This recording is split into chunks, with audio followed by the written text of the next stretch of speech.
So I think I'll go with four, and I'll try. I think these are pretty important ones.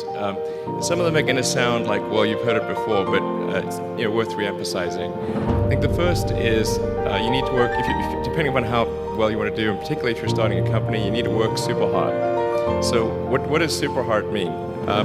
Well, when my brother and I were starting our first company, instead of getting an apartment, we just rented a small office and we slept on the couch.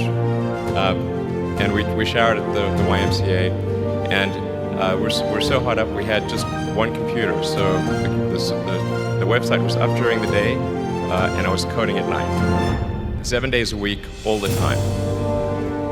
And I sort of briefly had a girlfriend in that period, and in order to be with me, she'd have to sleep in the office. So work hard, like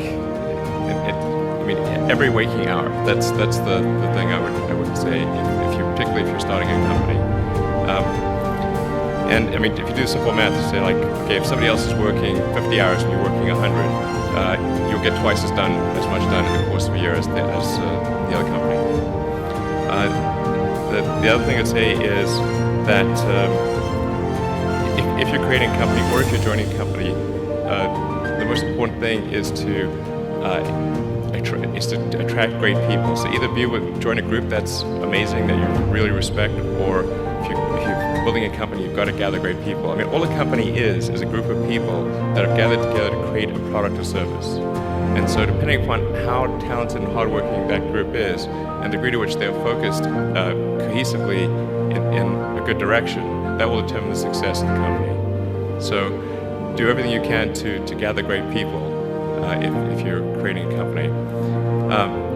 Then I'd say focus on signal over noise. A lot of companies get confused. They spend money on things that don't actually make the product better. So, for example, at Tesla, we've never spent any money on advertising. We put all of the money into R&D and manufacturing and design to try to make the car as good as possible. And I think that's the way to go. So for any given company, just keep thinking about, are these efforts that people are expending, are they resulting in a better product or service? And if they're not, stop those efforts.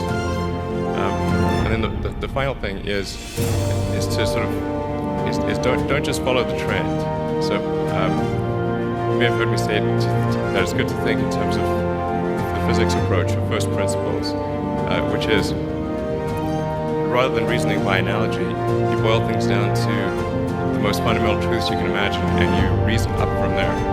And this is a good way to figure out if something really makes sense, or if it's just what everybody else is doing.